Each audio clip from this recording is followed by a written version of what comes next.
Hi, I'm Shawn Michael Foley, one of your 2016 Mayesh Design Stars, and welcome to August. One of the hottest new wedding trends is using your dogs or having your dog of honor stand up in your wedding. So today in this video, we're going to show you how to make some wonderful floral accents for your dog's crowns, collars, and accessories. These are some smaller items, so we'll zoom in for you to have a closer look. So one thing we'll do for a little flower crown is we're just going to do the simple little base, and I'm going to show you how to make this.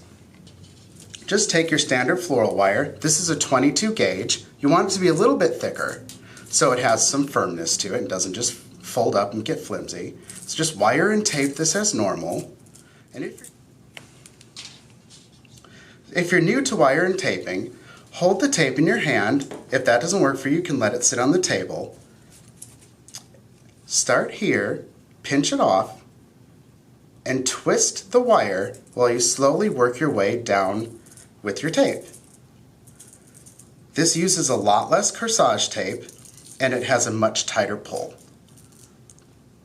Now for this size halo, I only need half of this wire. So we're going to cut that right down the middle.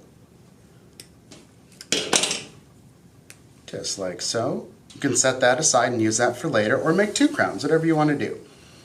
And most of you are familiar with chenille stem, commonly known as pipe cleaner.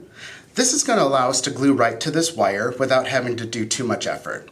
I'm going to take this chenille stem, I'm going to spiral it down our taped wire. Just like that.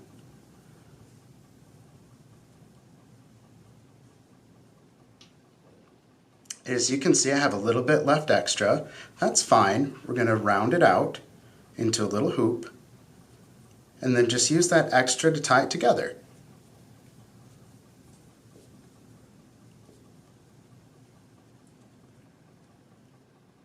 And then make sure that that little bit of a point on the end of the wire is tucked in so it doesn't poke into your animal. That's the easy part. Now, of course, we need some flowers and greeneries with our little halo here. The best product for this is, of course, your Oasis cold glue or corsage glue. Call different things wherever you come from. So one of the first things I want to work with is coral fern.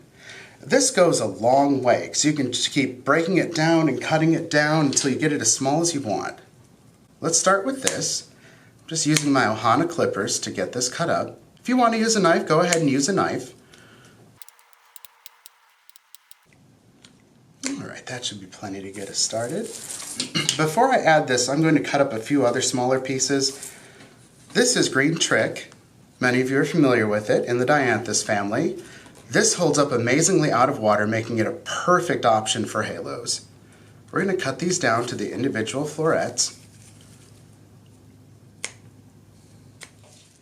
Okay, let's start gluing.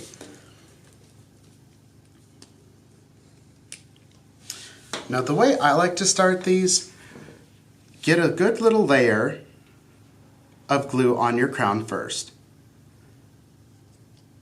This helps give the glue some time to air dry to make it tacky.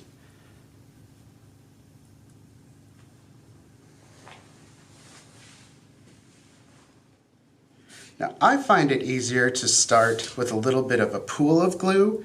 Do this on plastic if you don't have a safe table to do this on. You don't want to ruin your work surface. This glue sticks to glue best, but you do need to let it have that moment to tack up or it's going to fall off. So just dip it a little bit in, just like that. You can see there's a nice little bead of glue there. And just stick it right on. I'm going to continue with these, going in the same direction. Just dip and stick. Dip and stick.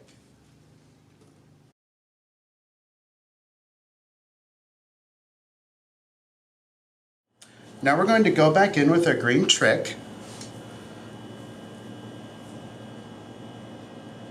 to get a little bit more glue going.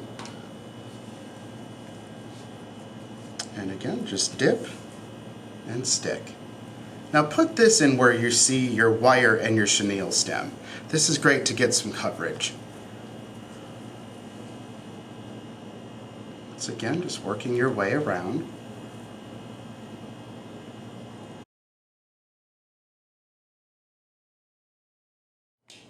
Now I've chosen some beautiful mini ranunculus.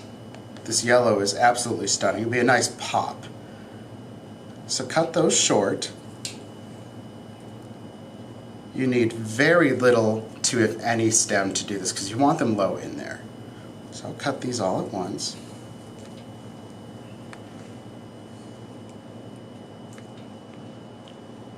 And I have a few buds that fell off earlier. There's no sense in throwing those out. Those add to your design and to your little bit of arrangement. So keep them, use them.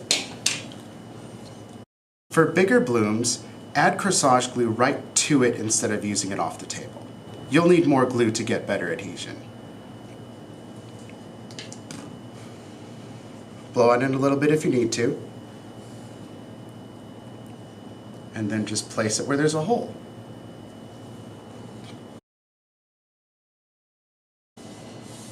Okay, there's a few little holes that we're going to cover. I'm going to show you a little trick to use with scabiosa pod.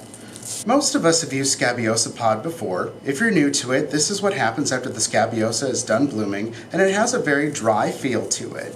So it works great out of water.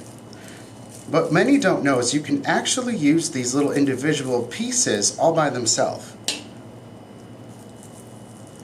You just need to get in there. Oops. Just grab one, pull it apart, and the first two may come out a little messy, but it'll start to fall apart once you get working with it.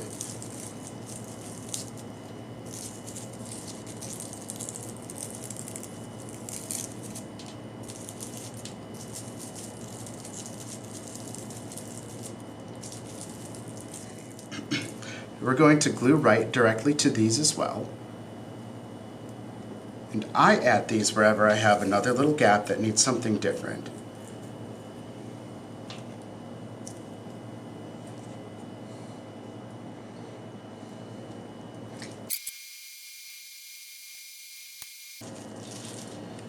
And you can keep adding these until your heart is content.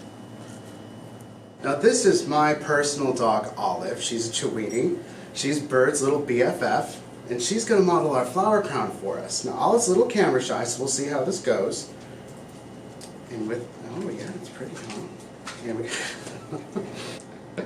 And there's a little floral crown for your perfect little pooch.